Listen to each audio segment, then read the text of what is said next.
A ಸರ್ಟಿಫಿಕೇಟ್ಗೆ ನಾನು actually Sudarshan sir ನಾವಿಲ್ಲೇ ಕೂತಿರುವಾಗ ಸುದರ್ಶನ್ ಸರ್ ತುಂಬಾ ಆತಂಕದಲ್ಲಿ ಕೇಳ್ತಿದ್ರು ಏನ್ ಕೊಡ್ಬೋದು ಸರ್ಟಿಫಿಕೇಟ್. ನಾನು ಧೈರ್ಯವಾಗಿರಿ ಕೊಡ್ತಾರೆ ಅಂತ. ಹೊರಗಡೆ ಬಂದ ತಕ್ಷಣ 4 ಜನ ಅಲ್ಲಲ್ಲಿ ಕೂತಿದ್ರು. ಅವರು ನಿಮ್ ಸಿನಿಮಾಗೆ ಎ ಸರ್ಟಿಫಿಕೇಟ್ ಕೊಡ್ತಾರೆ. ನನಗೆ ಶಾಕು. ನಾನು ಇವ್ರಿಗೆ ಅಂತ ನಾನು ಪ್ರಾಮಿಸ್ ಮಾಡಿದ್ದೆ ಎ ಸರ್ಟಿಫಿಕೇಟ್ ಅಂತ. ಸರಿ, ನಾನು ಸ್ಟ್ಯಾಂಡ್ ಅಪ್ ಕಾಮಿಡಿ ಅಂತ, ಯಾಕಂದ್ರೆ ಈ ಸೆನ್ಸಾರ್ ಅವರು ಏನೇನು ಈಗ ಸ್ಟೇಟ್ಮೆಂಟ್ ನಮಗೆ ಕೊಡ್ತಾರೆ ಅದು ಸ್ಟ್ಯಾಂಡ್ ಅಪ್ ಕಾಮಿಡಿಗೆ ಬೆಸ್ಟ್ ಯೂಸ್ ಆಗುತ್ತೆ. ಸೊ ನಾನು ಸ್ಟ್ಯಾಂಡ್ ಅಪ್ ಕಾಮಿಡಿಯನ್ ಆಗೋಕ್ಕೆ ನನ್ನ ಹತ್ರ ತುಂಬಾ ಕಂಟೆಂಟ್ ಇದೆ. ಅವರು ಒಂದು 4 ವಿಷಯ ಹೇಳಿದ್ರು ಸರ್. ಫಸ್ಟ್ ಆಫ್ ಆಲ್ ಅವರಿಗೆ ನನಗೆ ಅರ್ಥ ಆಗಿದೆ ಏನಂದ್ರೆ ಇವರಿಗೆ ಈ ತರ ಜಾನರ್ ಸಿನಿಮಾ ನೋಡಕ್ ಇಷ್ಟ ಇಲ್ಲ ಅಂತ. ಅವ್ರು ಹೇಳಿದ್ದು, ನೀವೊಂದು ಆಕ್ಷನ್ ಸಿನಿಮಾ ಮಾಡಿದೀರಾ, ಸಿನಿಮಾ ಎಲ್ಲ ಬರೀ ಆಕ್ಷನ್ ಇದೆ ಅಂತ. ನಿಮಗೆ ಜಾನರ್ ಕೇಳ್ಕೊಂಡು ಬಂದು ಸಿನಿಮಾ ನೋಡಿ. ನಿಮಗೆ ಆಕ್ಷನ್ ಸಿನಿಮಾ ಇಷ್ಟ ಇಲ್ಲ ಅಂದ್ರೆ ಯಾಕೆ ಬಂದು ನೋಡ್ತೀರಾ? ಸುಮಾರು ಜನ ಇದಾರಂತೆ. ಆ ತರ ಯಾರಿಗೆ ಇಷ್ಟ ಇದೆಯೋ ಅಂಥವ್ರನ್ನ ಬಂದು ಸಿನಿಮಾ ನೋಡಕ್ಕೆ ಕಳಿಸಿ. ಸೊ ಫಸ್ಟ್ ಅವ್ರಿಗೆ ಈ ಸಿನಿಮಾ ನೋಡಕ್ ಇಷ್ಟ ಇರಲಿಲ್ಲ. ಇಷ್ಟ ಇಲ್ಲದೆ ಅದು ಏನೋ ನೋಡ್ಬೇಕು, ಸರ್ಟಿಫಿಕೇಟ್ ಕೊಡ್ಬೇಕಂತ ಬಂದು ನೋಡಿದ್ದಾರೆ. 4 ವಿಷಯ ಹೇಳೋದು. ಇದು 4 ವಿಷಯ ನೀವು ಕಟ್ ಮಾಡಿದ್ರೆ ಸಿನಿಮಾದಲ್ಲಿ ನಾನು ಕೊಡ್ತೀನಿ ಅಂತ. ಮೊದಲನೇದು, ಶೋಭರಾಜ್ ಸರ್ ಗಿಲ್ಲಿ ಕ್ಯಾರೆಕ್ಟರ್ಗೆ 4 ಸಲ ಚುಚ್ತಾರೆ ಸರ್. ಅದನ್ನ ಅವ್ರು ಹೇಳಿದ್ದು 2 ಸಲ ಚುಚ್ಚೋಂಗ್ ಮಾಡಿ ಅಂತ. ಅಂದ್ರೆ 2 ಸಲ ಚುಚ್ಚಿದ್ರೆ ಸಾಯಲ್ವಾ ಅಂತ ನನ್ನ ಪ್ರಶ್ನೆ. ಇನ್ನೊಬ್ರು ಮೇಡಮ್ ಕೂತಿದ್ರಲ್ಲಿ ಸಖತ್ತಾಗಿ ಹೇಳೋದು. ಅವ್ರು ಹಿಂದೆ ತಿರ್ಕೊಂಡು, ಒಂದು ಕೆಲಸ ಮಾಡಿ, ವೈ ಡೋಂಟ್ ಯು ರೀಶೂಟ್ ಅಂದ್ರು. ಏನ್ ಇವರು ನನಗಿನ್ನ ನೋಡಿ ಬರುತ್ತೆ, ನನಗೆ ಇವ್ರ ಮನೆಯಿಂದ ನಾ ಕೊಡ್ತಾರೆ ರೀಶೂಟ್ ಮಾಡಕ್ಕೆ. ನಾನು ತುಂಬಾ ನನಗೆ ಬಂದಿದ್ದನ್ನ ನಾನು ಸಹಿಸ್ಕೊಂಡು ಹೇಳಿದೆ. ಯಾಕಂದ್ರೆ ಭಯ, ಇಲ್ಲಿ ಒಳಗಡೆ ಬಿಡಕ್ಕೆ ಭಯ ಪಡ್ತಾರೆ ಅವ್ರ ಹತ್ರ ಮಾತಾಡಕ್ಕೆ. ಅಷ್ಟು ಭಯ ಇಡಿಸ್ಬಿಟ್ಟಿದ್ದಾರೆ ನಮ್ಗೆ ಸೆನ್ಸಾರ್ ಅವರದ್ದು. ಈಗ ಸಿನಿಮಾ ನೋಡಿ, ನೀವೇ ಹೇಳಿದ್ರಿ 4 ವರ್ಷ ಎಷ್ಟು ಕಷ್ಟಪಟ್ಟಿದ್ದೀವಿ ಸಿನಿಮಾ ಮಾಡಕ್ಕೆ. ಇವಾಗ ಮುಂದೆ ಸಿನಿಮಾ ಮಾಡಕ್ಕೆ ಸೆನ್ಸಾರ್ ಒಂದು ಮೈಂಡಲ್ಲಿ ಇಟ್ಕೋಬೇಕು, ಡಿಸ್ಟ್ರಿಬ್ಯೂಟರ್ಸ್ ನ ಮೈಂಡಲ್ಲಿ ಇಟ್ಕೋಬೇಕು. ನಾವು ಸಿನಿಮಾ ಮಾಡುವಾಗ ಡಿಸ್ಟ್ರಿಬ್ಯೂಟರ್ಸ್ ಸಿನಿಮಾ ಲೆಂತ್ ಆಯ್ತು ಕಟ್ ಮಾಡ್ಸಕ್ ಹೇಳಿ ಅಂತ ಡಿಸ್ಟ್ರಿಬ್ಯೂಟರ್ ಹೇಳ್ತಾರೆ ನಮಗೆ. ನಾನು ಈ ವಿಷಯ ಇವಾಗ ತಾವು ಕೇಳ್ತೀನಿ ಅಂದ್ರೆ, ರತ್ನಮಂಜರಿ ಸಿನಿಮಾ 25 ನಿಮಿಷ ನನಗೆ ಡಿಸ್ಟ್ರಿಬ್ಯೂಟರ್ ಹೇಳಿದ ಮಾತಿನ ಕಟ್ ಮಾಡಿಸೋದು, ಪ್ರೊಡ್ಯೂಸರ್ಗೆ ಭಯ ಇರಿಸಿ. ತುಂಬಾ 2.5 ಗಂಟೆ ಇದೆ, 2 ಗಂಟೆ 35 ನಿಮಿಷ. ಸೆಕೆಂಡ್ ಶೋಗೆ ಸಿನಿಮಾ ಜನ ಬಂದ್ರೆ ಬಸ್ ಸಿಗಲ್ಲ, ಸೊ ಸೆಕೆಂಡ್ ಶೋಗೆ ಸಿನಿಮಾ ಬರಲ್ಲ ಅಂತ. 4 ಅವರ್ ಸಿನಿಮಾ ಸ್ವಾಮಿ, ದುರಂಧರ್ ಸಿನಿಮಾ. ಜನ ನೋಡ್ತಾ ಇಲ್ವಾ? ಸೊ ನಾವು ಡೈರೆಕ್ಟ್ ಯಾರ್ಯಾರನ್ನ ಮನ್ಸಲ್ಲಿ ಇಟ್ಕೊಂಡು ಸಿನಿಮಾ ಮಾಡಬೇಕು. ಸೊ ಅದೊಂದು ಹೇಳೋದು. ಸೊ ಶೋಭರಾಜ್ ಸರ್, ನಾನು ಹೇಳಿದೆ, ಮೇಡಮ್ ನನಗೆ ರೀಶೂಟ್ ಮಾಡೋ ಪ್ರಿವಿಲೇಜ್ ಎಲ್ಲ ಇಲ್ಲ ಸಿನಿಮಾದಲ್ಲಿ, ರಿಕ್ವೆಸ್ಟ್ ಮಾಡ್ಕೊಂಡೆ ನಮ್ಮ ಹತ್ರ ತುಂಬಾ ಶಾರ್ಟ್ಸ್ ಇಲ್ಲ ರೀಪ್ಲೇಸ್ಗೆ ಅಂತ. 2ನೇದು ಒಂದು ಐಟಮ್ ಸಾಂಗ್ ಇದೆ. ಐಟಮ್ ಸಾಂಗ್ನ ನಾವು ಆಲ್ರೆಡಿ ಯೂಟ್ಯೂಬಲ್ಲಿ ಬಿಟ್ಟಿದ್ದೀವಿ. 1 ಮಿಲಿಯನ್ ಪ್ಲಸ್ ವ್ಯೂಸ್ ಹೋಗಿದೆ. ಇಡೀ ಸಾಂಗ್ನ ಜನ ಎಲ್ಲ ನೋಡಿದ್ದಾರೆ.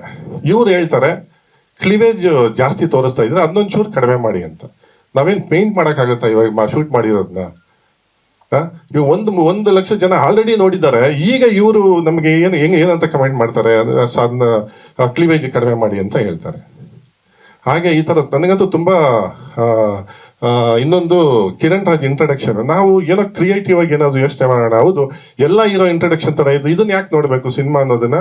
ನಾನು ಅವನು ಶಿವರಾತ್ರಿ ದಿವಸ ಶಿವನೇ ಬಂಗಿ ಹೊಡಿಯೋದು, ಶಿವ ಹೊಡಿತಾರೋ ಅಥವಾ ಅವ್ರ ಭಕ್ತರು ಬಂಗಿ ಸೇರ್ತಾರೆ, ಮತ್ತೆ ಅದು ರಾಮರಸ ಎಲ್ಲ ಕುಡಿತಾರೆ. ಸೊ ಆ ಒಂದು ಕಾನ್ಸೆಪ್ಟ್ ನಾನು ಕಿರಣ್ ರಾಜ್ ಕ್ಯಾರೆಕ್ಟರ್ನ ಎಲ್ಲೂ ಅವ್ರು ಕುಡಿದು ಮತ್ತೇರಿ ಕೂತಿದ್ದಾರೆ ಅಂತ ನಾನು ಹೇಳಲ್ಲ, ಅವರು ಶಿವನ್ನೇ ಮೈ ಮೇಲೆ ಹಾಕೊಂಡಿದ್ದಾರೆ ಅಂತ ನಾನು ಹೇಳ್ತೀನಿ.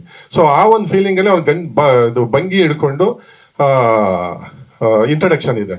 ಅದರಲ್ಲಿ ನೀವು ಒಂದು 60% ತೆಗೀರಿ ಅಂದ್ರೆ ಫೈಟ್ ನಾನು ಆ 60% ಕಟ್ ಮಾಡ್ಬೇಕಂತ. ಇದು ಯಾವ ನ್ಯಾಯ ಅಂತ ನನಗಂತೂ ಗೊತ್ತಾಗ್ತಾ ಇಲ್ಲ.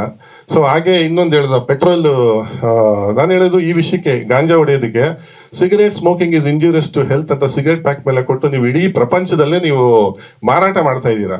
ಹೋಗಿ ಎಲ್ಲಾದ್ರೂ ನಿಂತು ನೀವು ಚಿಕ್ಕ ಮಕ್ಕಳು ಸಿಗರೇಟ್ ಸೇರ್ತಾ ಇದ್ದೀರಾ ಅಂತ ನೀವು ಎಲ್ಲಾದ್ರೂ ಹೋಗಿ ನೋಡ್ತಾ ಇದ್ದೀರಾ? ಈ ಫ್ರೀಯಾಗಿ ಹೊರಗಡೆ ಎಲ್ಲ ಸಿಗೋದಕ್ಕೆ ಸಿನಿಮಾಗೆ ಮಾತ್ರ ಯಾಕೆ ರೆಸ್ಟ್ರಿಕ್ಷನ್ಸ್ ಅಂತ ನನಗೆ ಗೊತ್ತಾಗ್ತಾ ಇಲ್ಲ. ಇನ್ನೊಂದು ಹೇಳಿದ್ರು, ಹುಡುಗ ಒಂದು ಪೆಟ್ರೋಲ್ನ ಸ್ನಿಫ್ ಮಾಡೋದೊಂದು ಸೀನ್ ತೆಗೆದ್ಬಿಡಿ ಅಂತ. ಎಷ್ಟು ಜನ ಇವ್ರು ಹೋಗಿ ಈ ರೈಲ್ವೆ ಸ್ಟೇಷನ್ ಅಲ್ಲಿ ಅಲ್ಲಿ ಇಲ್ಲಿ ಎಷ್ಟು ಜನ ಮಾಡ್ತಾ ಇದಾರೆ ಅಂತ ಇವ್ರೋಗಿ ನೋಡಿದಾರ? ಇದನ್ನ ಸಿನಿಮಾದಲ್ಲಿ ಮಾತ್ರ ನೀವು ಯಾಕೆ ರೆಸ್ಟ್ರಿಕ್ಟ್ ಅಂದ್ರೆ, ನಿಮಗೆ ಏನೋ ಒಂದು ರೈಟ್ಸ್ ಕೊಟ್ಟಿದ್ದಾರೆ ಅಂತ ಬೇಕಾಬಿಟ್ಟು ನಮ್ಮ ಮೇಲೆ ಸಿನಿಮಾದವ್ರ ಮೇಲೆ ಏರೋದು ತುಂಬಾ ಕಷ್ಟ, ತುಂಬಾ ತಪ್ಪು. ಹಾಗೆ ಇನ್ನೊಂದು ಹೇಳೋದು, ಸೆಕ್ಷುವಲ್ ಕಂಟೆಂಟ್ ಏನೋ ಲೆಸ್ಬಿಯನ್ ಅದ್ರ ಬಗ್ಗೆ ಏನೋ ಒಂದು, ನನಗೆ ಅದು ಕನ್ನಡದಲ್ಲಿ ಏನೋ ಒಂದು ವರ್ಡ್ ಹೇಳೋದು, ಅದು ಕನ್ನಡಕ್ಕೆ ಗೊತ್ತಾಗ್ತಲ್ಲ. ಅದನ್ನ ನೀವು ಎನ್ಕರೇಜ್ ಮಾಡ್ತಿದ್ದೀರಾ ಅಂತ ನಾನು ಮನ್ಸಲ್ಲಿ ಅನ್ಕೊಂಡೆ. ಸ್ವಾಮಿ, ನಾನು ಅದು ಎನ್ಕರೇಜ್ ಮಾಡ್ತಿಲ್ಲ, ಅವೇರ್ನೆಸ್ ಕೊಡ್ತಾ ಇದ್ದೀನಿ ಅಂತ. ಅದರಲ್ಲಿ ಒಂದು ಹೀರೋಯಿನ್ಗೆ ಅವ್ರ ವಾರ್ಡನ್ ಅವ್ರ ಮೇಲೆ ಬಿದ್ದಾಗ ತಪ್ಪಿಸ್ಕೊಂಡು ಹೋಗೋದು ಹೆಂಗೆ ಅಂತ ನಾನು ತೋರಿಸಿದ್ದೀನಿ. ಅದು ಎನ್ಕರೇಜ್ ಮಾಡ್ದಂಗೆ ಹೆಂಗಾಗುತ್ತೆ? ಅವೇರ್ನೆಸ್ ಕೊಡ್ತಾ ಇದ್ದೀನಲ್ವಾ ನಾನು. ಸೊ ಇದನ್ನ ಸೆನ್ಸಾರ್ ಅವ್ರಿಗೆ ಅದೇ. ಆಮೇಲೆ ನನಗೆ ಎ ಸರ್ಟಿಫಿಕೇಟ್ ಕೊಟ್ಟಾಗ ಸರಿ ನಾನು ಅನ್ಕೊಂಡೆ, ಆಯ್ತು ಈ ಸಿನಿಮಾಗೆ ಎ ಸರ್ಟಿಫಿಕೇಟ್ ಕೊಡ್ತೀರಾ, ನೆಕ್ಸ್ಟ್ ಯಾವ್ದಾದ್ರು ನನ್ನ ಮುಂದೆ ಬರೋ ಸಿನಿಮಾಕ್ಕೆ UA ಕೊಟ್ಟು ನನಗಿಂತ ಜಾಸ್ತಿ ಆಕ್ಷನ್ ಇದ್ರೆ ನಾನು ಹೋಗಿ ಸೆನ್ಸಾರ್ ಬೋರ್ಡ್ ನಮ್ಮ ಚೇಂಬರ್ಗೆ ಹೋಗಿ ಅಲ್ಲಿರೋ ಗಣ್ಯ ವ್ಯಕ್ತಿಗಳನ್ನ ಕೇಳ್ಕೊಂಡು ಬನ್ನಿ ಸರ್ ದಯವಿಟ್ಟು ಸೆನ್ಸಾರ್ ಮೇಲೆ ಒಂದು ಸಣ್ಣದಾಗಿ ಒಂದು ಪ್ರೆಸ್ ಮೀಟ್ ಮಾಡಿ ಒಂದು ಕಂಪ್ಲೇಂಟ್ ರೈಸ್ ಮಾಡೋಣ ಅಂತ ಅನ್ಕೊಂಡಿದ್ದೀನಿ ನಾನು. ಅದನ್ನೇ ಹೇಳೋದು ನನಗೆ ಇಲ್ಲಿ ಕೂತಾಗ ನಮ್ಮ ಸೆನ್ಸಾರ್ ಶಿವರು ಹೇಳೋದು ಕೆ ಮಂಜು ಅವರೇ ಎಷ್ಟು ಮಾತಾಡೋದು ಅವ್ರಿಗೆ ಬಿಡ್ಲಿಲ್ಲ ಸರ್ ಅಂತ ಹೇಳೋದು. ಸೊ ನನ್ನ ರಿಕ್ವೆಸ್ಟ್ ಏನಂದ್ರೆ ಸರ್ ದಯವಿಟ್ಟು ನಮ್ಮಂಥವ್ರಿಗೆ ಏನಾದ್ರು ಒಂಚೂರು ರೈಸ್ ಮಾಡ್ಬೇಕಲ್ವ ಸರ್, ವಾಯ್ಸ್ ರೈಸ್ ಮಾಡಿ ಏನಾದ್ರು ಮಾಡ್ಬೇಕು. ಆಮೇಲೆ ನಾನು ಇನ್ನು ನನ್ನ ಸಜೆಷನ್ ಬೇಕಾದ್ರೆ ನಾನು ಕೇಳಿದ್ರೆ ನಾನು ಸಜೆಷನ್ ಕೊಡ್ತೀನಿ. ಎ ಸರ್ಟಿಫಿಕೇಟ್ ಆದ್ರೂ ಕೊಡಿ, A+++ ಏನಾದ್ರೂ ಕೊಡಿ, ಅದು ನಿಮ್ಮ ಕರ್ತವ್ಯ, ನೀವು ಮಾಡಿ ಬಿಟ್ಬಿಡಿ. ಥಿಯೇಟರ್ಗೆ ಇಂಥವರೇ ಸಿನಿಮಾ ಬರಬೇಕು, ಇಂಥವರೇ ಬರಬಾರ್ದು ಅಂತ ಯಾಕೆ ರೆಸ್ಟ್ರಿಕ್ಷನ್ ಮಾಡ್ತೀರಾ? ಎಲ್ಲರೂ ಎಜುಕೇಟೆಡ್ ಇದ್ದಾರೆ. ಓಕೆ, ನೀವು ಎ ಅಂತ ಕೊಟ್ಬಿಟ್ಟು ಬಡವರಿಗೆ ಅಥವಾ ಓದದೇ ಇರೋರಿಗೆ ಬಂದು ಹೇಳ್ತೀರಾ, ಇಲ್ಲ ಥಿಯೇಟರ್ ಹತ್ರ ಬಂದು ಹೇಳ್ತೀರಾ ಇದು ಅಡಲ್ಟ್ ಸಿನಿಮಾ ನೀವು ನೋಡ್ಬೇಡಿ ಅಂತ. ಕೊಡಿ, ನಿಮ್ದು ಕೊಡೋ ಕರ್ತವ್ಯ ನಿಮ್ದು. ನೋಡೋದು ಬಿಡೋದು ನಮಗ್ ಬಿಟ್ಟಿದ್ದು, ಜನಕ್ಕೆ ಬಿಟ್ಟಿದ್ದು. ಈಗ ನೀವು ಆಲ್ಕೋಹಾಲ್ ಡ್ರಿಂಕಿಂಗ್ ಇಸ್ ಇಂಜುರಿಯಸ್ ಎಲ್ಲ ಅಂತ ಹೇಳ್ತೀರಾ, ಬಾರ್ಗಳಲ್ಲಿ ಹೋಗಿ ನೀವು ಅವ್ರು ತಗೋಬಾರ್ದು ಇವ್ರು ತಗೋಬಾರ್ದು ಅಂತ ಮುಂದೆ ನಿಂತು ನೀವು ಮಾಡ್ತೀರಾ. ನೆಟ್ಫ್ಲಿಕ್ಸ್ ಅಲ್ಲಿ ಸಿಗದೆ ಇರೋದು, ಅಮೆಝಾನ್ ಅಲ್ಲಿ ಸಿಗದೆ ಇರೋದು ನಾವು ಥಿಯೇಟರ್ ಅಲ್ಲಿ ಏನ್ ತೋರಿಸ್ತಾ ಇದೀವಿ ಸರ್? ಫ್ರೀಯಾಗಿ ನೋಡ್ತಾರಲ್ಲ, ಅಂದ್ರೆ ಫ್ರೀಯಾಗಿ ಏನ್ ಬೇಕಾದ್ರೂ ಮಾಡ್ಬೋದು, ದುಡ್ಡು ಕೊಟ್ಟು ಮಾತ್ರ ಥಿಯೇಟರ್ ನೋಡ್ಬೇಡಿ ಅನ್ನೋದು ನಿಮ್ಮ ಉದ್ದೇಶನಾ? ಹೇಳಿ, ಅದನ್ನು ಮಾಡಿ. ಈಗ ಮುಂಚೆ ನಾವು ಸಣ್ಣ ಹುಡುಗರು ಎ ಅಂತ ಸರ್ಟಿಫಿಕೇಟ್ ಬೋರ್ಡ್ ನಾವು ನೋಡ್ತಾ ಇದ್ರೆ ಅದ್ರಲ್ಲಿ ಏನೋ ಸ್ವಲ್ಪ ಸೆಕ್ಷುವಲ್ ಕಂಟೆಂಟ್ ಇದೆ ಅನ್ನೋದು ನಾವು ಪೋಸ್ಟ್ ಕಡೆ ನೋಡೋಕ್ಕೂ ನಾವು ಹಿಂಜರಿತಾ ಇದ್ವಿ. ಬಟ್ ಹೋಗ್ತಾ ಹೋಗ್ತಾ ಆಕ್ಷನ್ ಇದ್ರು ಎ ಸರ್ಟಿಫಿಕೇಟ್ ಕೊಡೋದು, ಸ್ವಲ್ಪ ಕ್ರೌರ್ಯ ಇದ್ರು ಎ ಸರ್ಟಿಫಿಕೇಟ್ ಕೊಡೋದು. ಸರ್ ನಾನು ದಯವಿಟ್ಟು ನಾನು ತುಂಬಾ ಓದ್ಕೊಂಡಿಲ್ಲ, ತುಂಬಾ ದೊಡ್ಡವನಲ್ಲ ಇದ್ರ ಬಗ್ಗೆ ಮಾತಾಡಕ್ಕೆ. ರಾಮಾಯಣ ನೋಡ್ತೀವಿ, ಮಹಾಭಾರತ ನೋಡ್ತೀವಿ, ಅಲ್ಲಿ ಯುದ್ಧ ಆದ್ರೆ ಏನ್ ಕಪಾಳ ಕೊಡ್ದು ಕಳಿಸ್ತಾರ? ಕತ್ತಿ ತಗೊಂಡು ಚುಚ್ಚಿ ಸಾಯಿಸ್ತಾರ ಸರ್?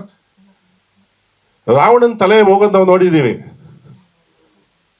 ಎಲ್ಲಾ ತರ ಕ್ರೌರ್ಯ ಅದ್ರಲ್ಲಿ ನೋಡಿ. ಅದ್ರಲ್ಲಿ ಯಾವ್ದಾದ್ರು ಪೌರಾಣಿಕ ಸಿನಿಮಾಕ್ಕೆ ಇವ್ರು ಎ ಸರ್ಟಿಫಿಕೇಟ್ ಕೊಟ್ಟಿದಾರ ಸರ್? ಆ ಧೈರ್ಯ ಅವ್ರಿಗಿದೆಯಾ?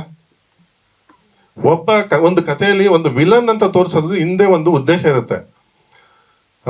ಗುರುರಾಜುಲು ನಾಯ್ಡು ಅವ್ರ ಹರಿಕಥೆಯಲ್ಲಿ ಒಂದು ಮಾತು ಹೇಳ್ತಾರೆ, ಕೃಷ್ಣ ಅಷ್ಟು ದೊಡ್ಡವನು ಯುದ್ಧ ಎಲ್ಲ ಯಾಕೆ ಮಾಡಕ್ ಬಿಟ್ಟ, ಮಾಯಾ ಮಂತ್ರ ಮಾಡಿ ಎಲ್ಲಾನು ಒಳ್ಳೇದ್ ಮಾಡ್ಬೋದಾಗಿತ್ತಲ್ಲ ಅಂತ.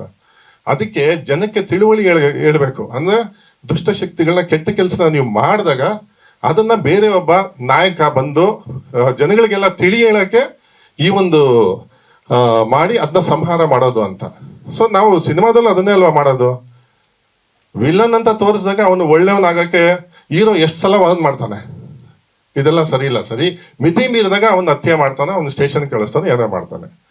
ಸೊ ಇದೆಲ್ಲ ನಾವು ಒಳ್ಳೇದಲ್ವಾ ಹೇಳೋದು. ಇವತ್ತಿರೋ ಇಂಡಸ್ಟ್ರಿ ಸಿಚುವೇಶನ್ಗೆ ಸ್ವಲ್ಪ ನಾನು ಹೇಳೋದು, ಎಲ್ಲಾರು ಸೇರಿ ಏನೋ ಒಂದು ಸ್ವಲ್ಪ ಪ್ರಿವಿಲೇಜ್ ಕೊಡಿ ಅಂತ ಹೇಳ್ತಾ ಇದ್ದೀನಿ ಅಷ್ಟೇ. ಯಾವ್ದನ್ನು ಇವಾಗ ಆಲ್ರೆಡಿ ನಾವು ಏನ್ ಗೊತ್ತಾ, ಇವತ್ತು ಒಬ್ಬ ಪ್ರೊಡ್ಯೂಸರ್ ಮನೆಗೆ ಹೋದ್ರೆ ಅವ್ರು ಹೇಳ್ತಾರೆ, ನನಗೆ ನೀನ್ ಹೇಳೋ ಹೀರೋನ ಇದ್ ಮಾಡ್ಕೊಂಡು ದುಡ್ಡು ಹಾಕೋ ಹಣೆ ಬರ ನನಗಿಲ್ಲ, ಬೇಕಾದ್ರೆ ಏನಾದ್ರು ಒಂದು ಪತ್ರ ಗೀತ ತಂದಿಡು, ದುಡ್ಡು ಕೊಡ್ತೀನಿ, ಸಿನಿಮಾ ಮಾಡು, ನಾನು ಹಾಕಿದ ಅಸಲು ಕೊಡು ಸಾಕು ಅಂತ ಹೇಳ್ತಾರೆ. ಈ ತರ ಕಾಂಪಿಟೇಷನ್ ಯುಗದಲ್ಲಿ ನಾನು ನ್ಯಾಷನಲ್ ಅವಾರ್ಡ್ ಸಿನಿಮಾ ಮಾಡ್ತೀನಿ, ಕಂಪ್ಲೀಟ್ ಗೈಡ್ ಲೈನ್ಸ್ ಓದ್ಕೊಂಡು ಸಿನಿಮಾ ಮಾಡ್ತೀನಿ ಅನ್ನೋದು ಕಷ್ಟ. ಮೇಡಮ್ ನಾನು ಎ ಸರ್ಟಿಫಿಕೇಟ್ ಕೊಡಿ, ಇನ್ನೊಂದು ಕೊಡಿ. ನಾನು ಹೇಳಿದ ರಿಸ್ಟ್ರಿಕ್ಷನ್ಸ್ ಥಿಯೇಟರ್ಗೆ ಈಗ ಆಲ್ರೆಡಿ ನಮ್ಮ ಪ್ರೊಡ್ಯೂಸರ್ಗೆ ಭಯ, ಸರ್ ಎ ಸರ್ಟಿಫಿಕೇಟ್ ಕೊಟ್ರೆ ಫ್ಯಾಮಿಲಿ ಹೆಂಗ್ ಸರ್? ನನಗೆ ಕಾನ್ಫಿಡೆಂಟ್ ಇದೆ, ನನ್ನ ಫ್ಯಾಮಿಲಿನ ಕರ್ಕೊಂಡೋಗಿ ಈ ಸಿನಿಮಾನ, ಬೇರೆ ಸಿನಿಮಾಗೆ ಬಗ್ಗೆ ನಾನು ಮಾತಾಡ್ತಿಲ್ಲ, ನಾನು ನೋಡೋಷ್ಟು ಧೈರ್ಯ ತೋರಿಸೋ ಧೈರ್ಯ ನನಗಿದೆ, ನನಗೆ ಕಾನ್ಫಿಡೆಂಟ್ ಇದೆ, ನೀವು ತಲೆ ಕೆಡಿಸ್ಕೋಬೇಡಿ ಅಂತ.